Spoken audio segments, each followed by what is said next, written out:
Welcome to another episode of Insane Train. World's on fire. Oh, the world is on fire. We're just going to get right into it. We're coming in hot. You want to know what this liquid does? You can have a look at it in the lab. When you have bigger amounts of it, it looks like this.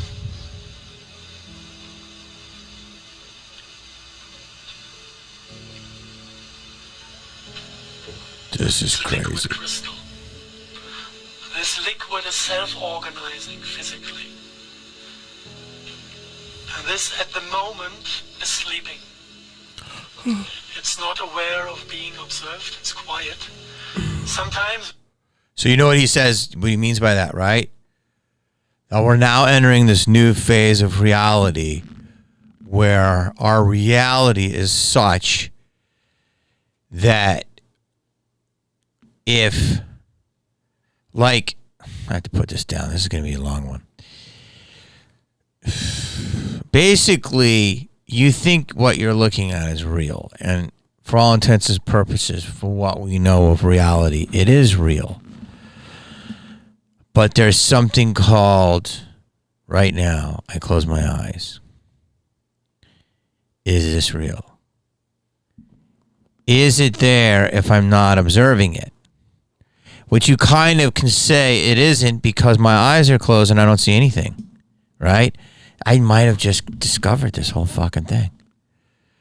Oh my God. I know you think.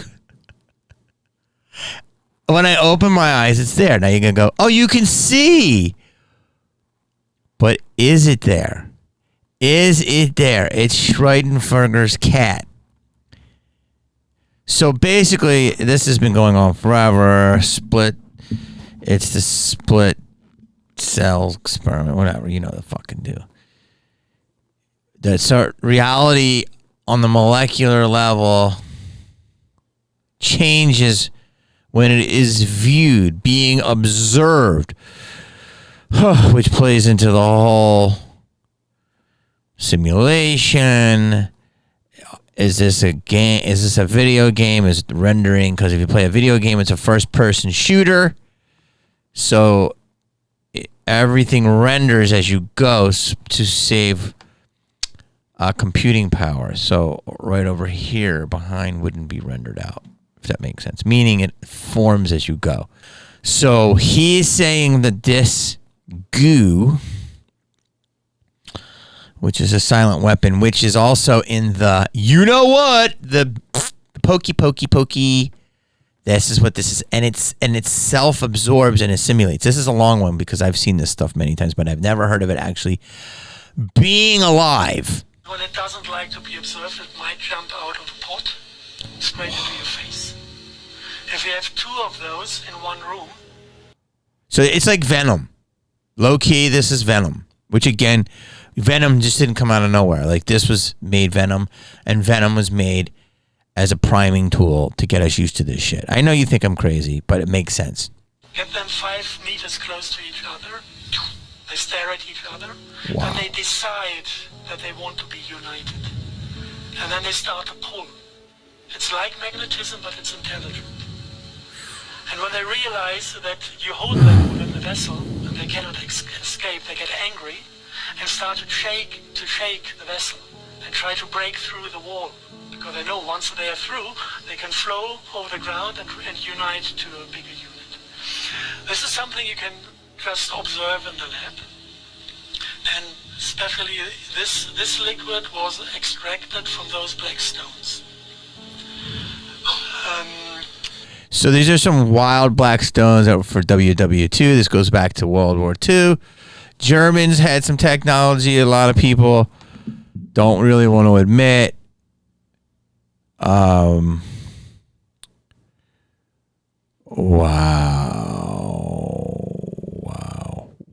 this is crazy. This is World War II leftovers. We found them in an underground facility in Bavaria. Think of it like this, like, oh God, entanglement, quantum entanglement is pretty simple. Like, my mother's dead, but I feel that we're probably connected in the dimension that she's in because I'm a part of her. So if my mother, how can I say this? She may be dead to me in this realm, but she's still a part of me. And so there's an argument that if my mother's on Mars, I still feel her connection because of quantum entanglement. I'm not explaining it right, but it makes sense if you break it down in the dumbest level. Half a ton of it, so we can imagine that the SS processed quite a bit of this. And I guess that the guys found also the technology to extract the oil from it. Must have been there in written form because they did it successfully. If you look at those stones... This is just example of, again, Indiana Jones. Indiana Jones was like such a great story, but it wasn't really fake. Like, Hitler was known to want to get the powers of the gods from ancient biblical artifacts and from space technology. There's so much stuff around what he possibly was getting into. People don't really want to talk about it, though. But he did a lot. There's a lot with him, Antarctica, Bell technology, where they say bells, just basically that spaceship that looks like a bell because it's supposed to be bells are healing, and why after World War II a lot of bells were taken down, and now this type of like intelligent goo from these rocks that kind of could self-form and assimilate into things. You have a brief history of things reported out of former times. You have, if you look at H.P. Lovecraft, the descriptions of the black magic communities.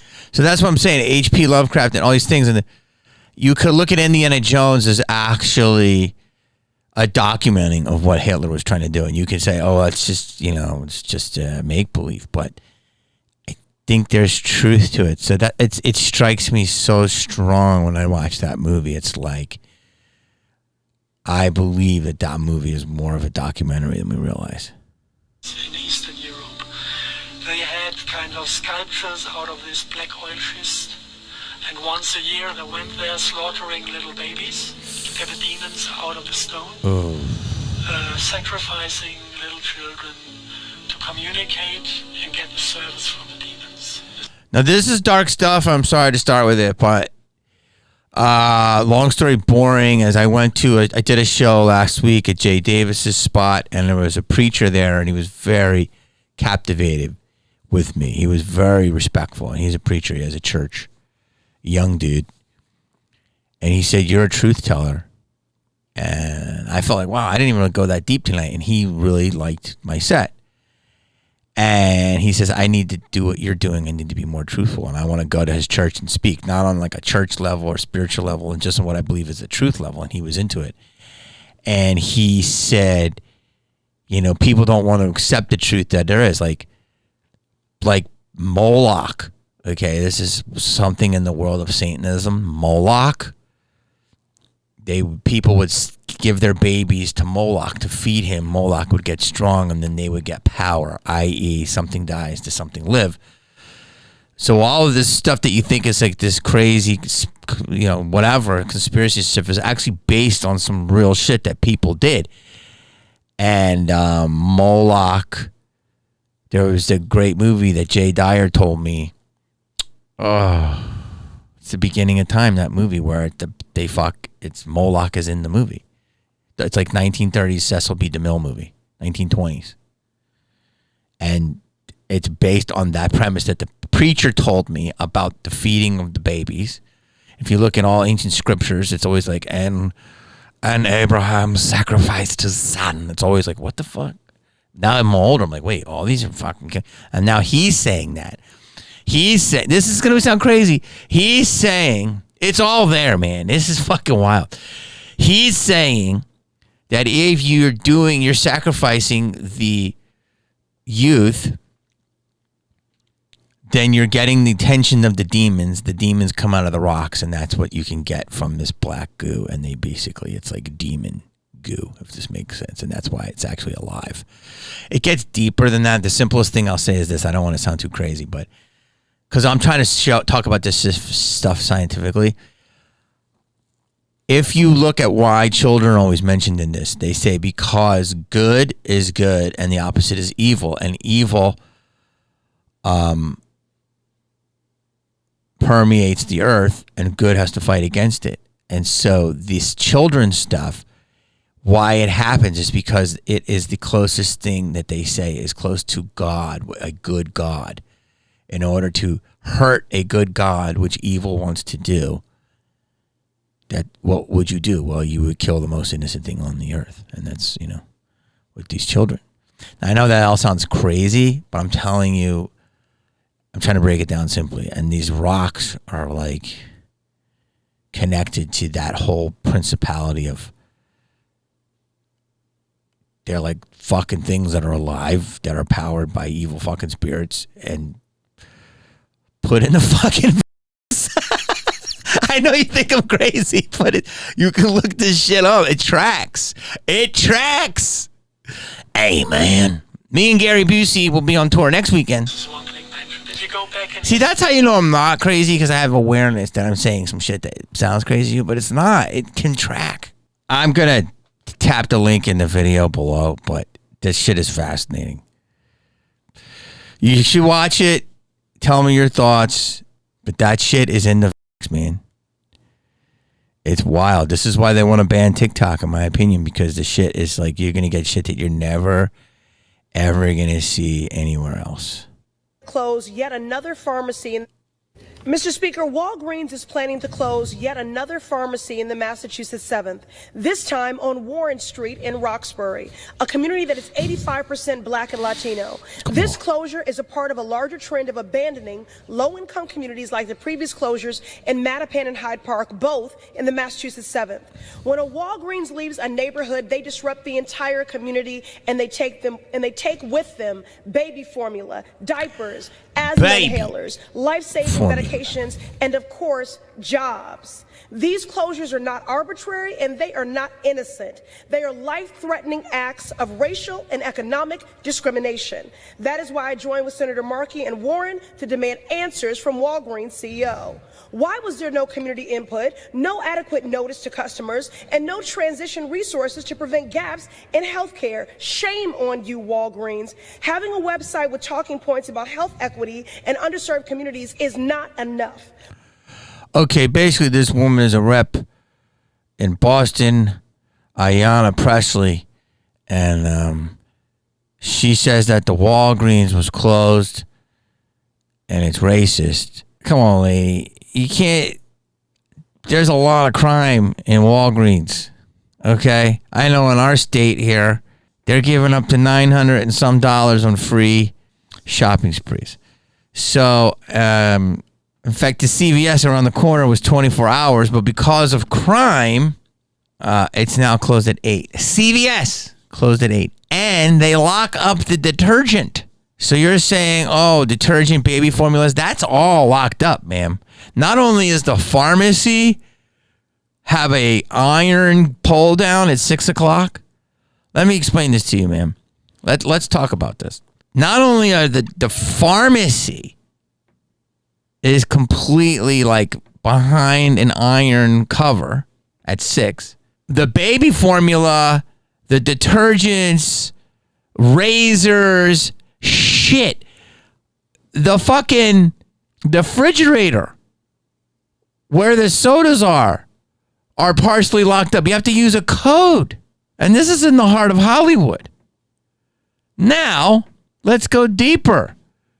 There was a 6-store 7-Eleven crime spree in Southern California last year where there was like 6 7-Elevens robbed. I hope no one was killed. And they stuck up 6 7-Elevens in one night. From like here to like Downey. And the 7-Eleven across the street from me right now closes at like 10. A 7-Eleven. That's the one thing that's open 24 hours. A 7-Eleven is now a 7-12.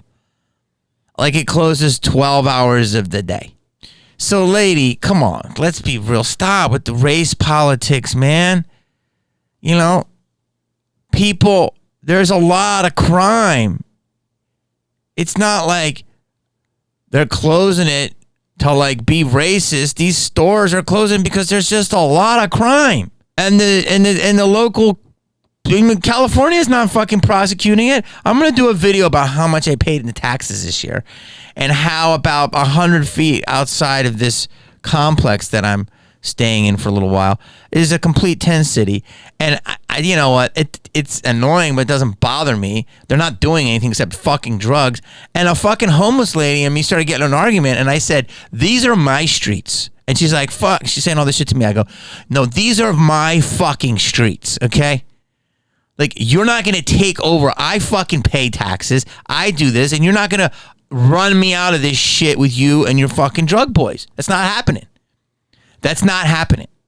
I pay too much money. I have too many taxes, and I've contributed to this city. And instead of running away from it, I'm going to fight for it.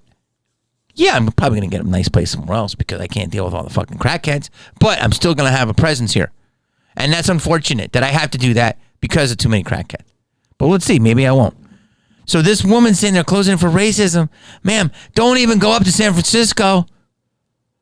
Is Wix and Stick closed because it's racist? Whole Foods? No, there's fucking crime. Let's just be real. And if you're working in the government, it's a very hard job, ma'am. But come on, we all know the game. Let's be real. Here's what's happening.